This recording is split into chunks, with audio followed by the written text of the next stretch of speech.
Bom dia a todos. É uma grande satisfação reencontrá-los mais uma vez no Congresso da SOCESP, que sem dúvida é o melhor congresso de cardiologia da América Latina. Eu gostaria também de cumprimentar o Dr. Renato, coordenador dessa mesa, e com ele todos os meus notáveis companheiros nessa jornada dessa manhã.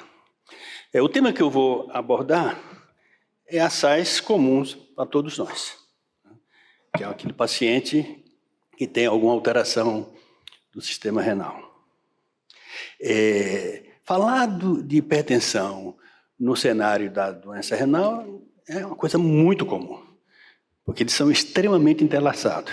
Não somente porque a hipertensão é uma das principais causas de doença renal, ao lado do diabético, como a presença da doença renal complica demais a abordagem dos pacientes hipertensos. Vou colocar nesse contexto, por exemplo, que a prevalência é altíssima. Muito raramente você não terá um paciente com hipertensão, com doença renal, que não seja hipertenso. Na minha jornada, eu trabalhei mais de uma década no laboratório do Hospital do Rim, muito comum. Raramente o paciente não era hipertenso. E existe, inclusive, uma progressão na medida que vai piorando na filtração glomerular, esses pacientes tendem a desenvolver hipertensões cada vez mais severas. De maneira que é considerada a principal causa de doença secundária. Embora eu vou desafiar esse questionamento na minha apresentação de sábado. Lógico que a hipertensão da doença renal não é a mesma hipertensão essencial que nós vemos no consultório de uma maneira geral, ou achamos que identificamos. Porque ela, além de ser multifatorial, ela é mais complexa. É mais complexa pelas especificidades que a doença tem, quer seja na perda dos néfros, na piora da regulação do volume plasmático e do metabolismo do sódio, no exagero, na exacerbação do sistema renal intestino, na piora da função endotelial, pelas alterações metabólicas próprias da insuficiência renal, e também porque, diferente da hipertensão essencial, existe uma hiperativação do sistema nervoso central, que piora bastante e acelera uma série de efeitos colaterais de manifestação da hipertensão no cenário da doença renal crônica. Um outro aspecto relevante é a medida da pressão. Hoje, está muito mais fácil, frente aos aparelhos, mas medir a pressão no paciente com doença renal demanda algumas necessidades. Uma delas é que não basta a medida de consultório. Nós aprendemos bastante, inclusive na hipertensão essencial, a importância de que a mensuração da pressão à noite, por exemplo. No paciente hipertenso, não dá para você confiar que o controle está adequado apenas pela medida de consultório. Porque não raro esses pacientes podem até apresentar um controle adequado, mas fora do ambiente no consultório ele poderá não ter aquela pressão adequada ou mesmo valores inaceitáveis na pressão noturna. De maneira que, se na população em geral dos hipertensos existe uma prevalência ao redor de 15% a 20% de hipertensão mascarada, nesse cenário a hipertensão mascarada é muito mais comum. Há dados de relato acima de 30% dos pacientes com hipertensão, com doença renal apresentam hipertensão arterial mascarada.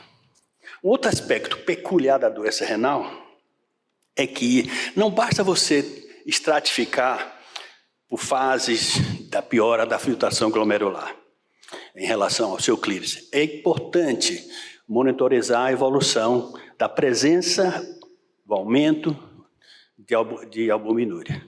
Isso é crucial, não somente como um fator de risco, mas também, não apenas como um marcador de risco de presença de doença do sistema do rim, mas também como um fator de risco de maior chance de ter doença cardiovascular e morte relacionada ao sistema cardiovascular. Nessa direção, existe uma série de controvérsias. Qual seria a meta? Haveria uma meta especial nesses pacientes? Eu sei que eu vou entrar numa seara complexa, que alguns colegas defende uma visão, né? Mas eu desafio esses colegas a mostrarem quais são os argumentos sólidos para justificar uma diferenciação no tratamento do paciente de hipertensão. O que se sabe é que quanto mais alta a pressão, quanto mais tempo o paciente é hipertenso, pior vai ser a sua evolução. Aqui eu estou trazendo uma meta-análise que revisou a maioria dos estudos que tem, né, a comparação do tratamento mais intensivo em relação ao tratamento habitual. E esse estudo, inclusive, está composto aqui o estudo SPRINT, criou essa marola toda em relação aos níveis pressóricos que devem ser objetivados. E esse estudo mostra que não há nenhuma vantagem do ponto de vista da função renal, não melhora a evolução do clírico desse paciente, não reduz a chance desse paciente desenvolver doença renal terminal, não reduz mortalidade. Então, no entanto, o estudo SPRINT levantou essa bola. O estudo SPRINT tem uma série de problemas. É um estudo aberto, né, multicentro, mas com pelo menos 6 a 8 endpoints, formando um endpoint primário, e o estudo SPRINT só foi positivo, interrompido precocemente com 3 anos e meio, porque teve uma taxa muito alta de morte. 65% dos 565 eventos que eles tiveram relacionaram à morte, em 3 anos e meio. E isso é que tornou esse estudo positivo, porque esse estudo não mostrou redução de AVC. Um paciente que você reduz a pressão significativamente, era o mínimo que se esperava que esse paciente tivesse redução do AVC. Não reduziu. Então, ou seja, mas esse estudo mostrou que não é fácil baixar a pressão tão agressivamente, porque a grande parte desses pacientes tem efeitos colaterais, eles não se adaptam. E os pacientes renal crônico, devido à manipulação de volume, eles têm maior tendência a fazer hipotensão postural. Ao lado disso, né, o estudo SPRINT identificou que esse indivíduo tem uma alta chance, mais do que o dobro, de desenvolver insuficiência renal aguda. E se eu preciso tratar 133 indivíduos durante 3 anos e 3 meses para reduzir um evento composto, aqui eu preciso tratar apenas 55 para ter um evento de insuficiência renal aguda. De maneira que, do meu ponto de vista, não há justificativa. Isso ficou corroborado pelo segmento do grupo do SPRINT, que fez uma análise pós-hoc restrito a essa população de renal crônica, que também mostrou que não tinha vantagem nenhuma. Não havia redução de eventos compostos, depois, não havia redução de desfecho de mortalidade, ela bate na trave, 0,05, e não reduzia, essa foi a vantagem dele, ele não mostrou piora da função renal. Sendo assim, por que então incomodar os pacientes, levar a ter mais chance de hipotensão e coisa parecida, forçando o nível pressórico mais baixo? Não há razão. Dessa maneira, eu fico com a posição do NICE, o National Institute of Health Care Excellence, do sistema inglês, que propõe que a meta é baixar a pressão sistólica abaixo de 140 e a mina abaixo de 90.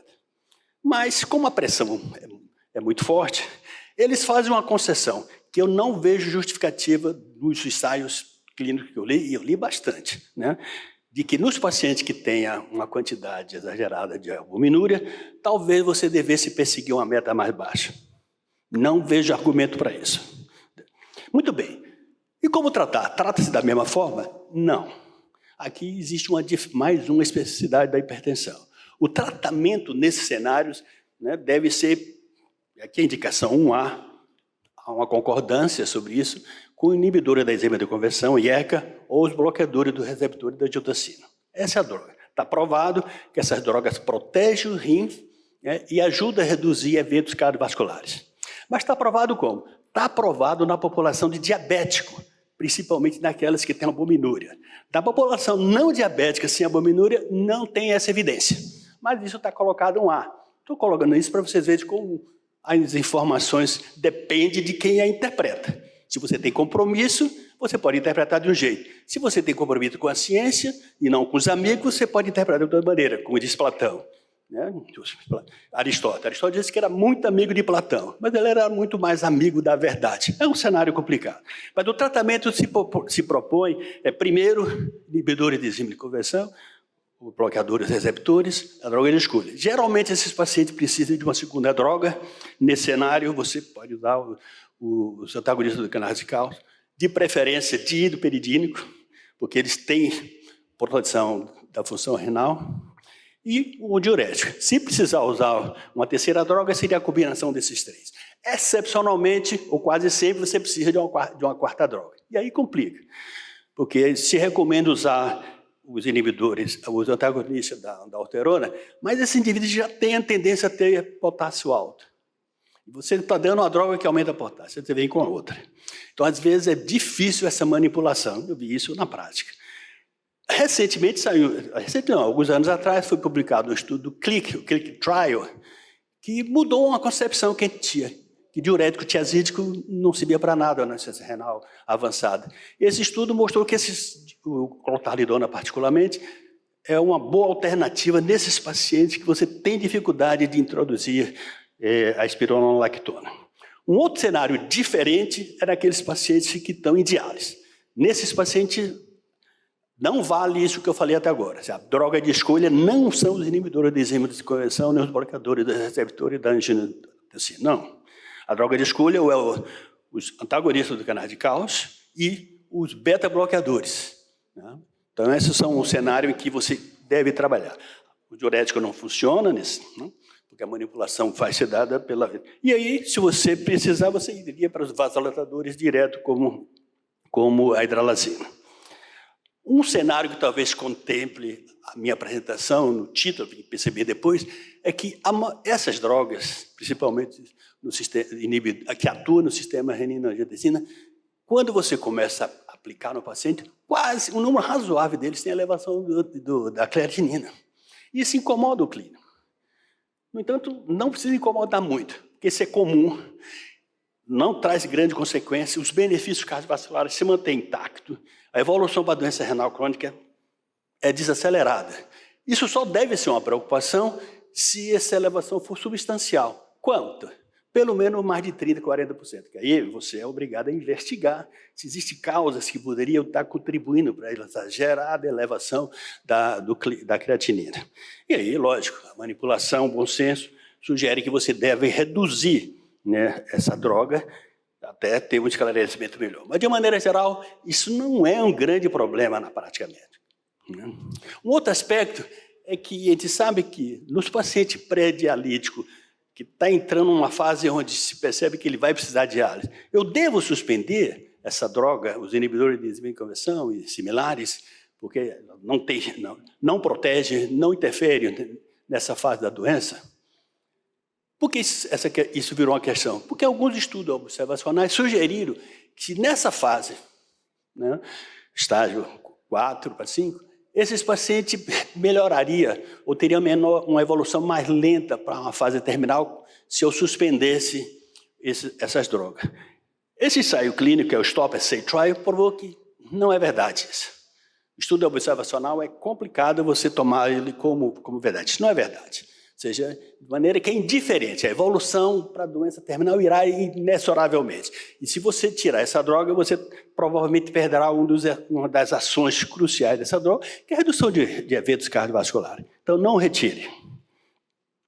Finalizando, posso concluir que a orientação hoje em dia é de que provavelmente nós devemos ser cuidadosos na nossa abordagem sobre qual é o nível de pressão. Lamentavelmente, do meu ponto de vista, a CADIGO, que é um grupo internacional que lida com hipertensão, ele propõe um nível bem agressivo de 120. Não há razão para isso. Eu não consigo entender lendo os artigos, porque eles leram, eu li o artigo que eles leram. Né? Eu fiz ambulatório durante mais de 10 anos. Não vejo razão para você persistir essa meta. Não há evidência que você esteja fazendo bem nenhum. De maneira que eu defendo de que não há uma meta específica, a meta deve ser ajustada ao paciente, os pacientes devem ter um controle abaixo de 140/90, as drogas, sim, tem que ter esses cuidados, as novas drogas que estão em evolução não estão disponíveis, nós não sabemos ainda qual é o papel da denervação renal nesse cenário, isso aí é de estudo, e o mundo está sempre evoluindo. Eu espero que as novas drogas tornem esse manuseio mais fácil. Hoje nós temos droga que inibe a síntese da aldosterona, droga que bloqueia os receptores de adrenalinas, são tudo ainda em andamento, que não mostrou ainda o seu lugar nesse campo. Muito obrigado pela atenção de vocês.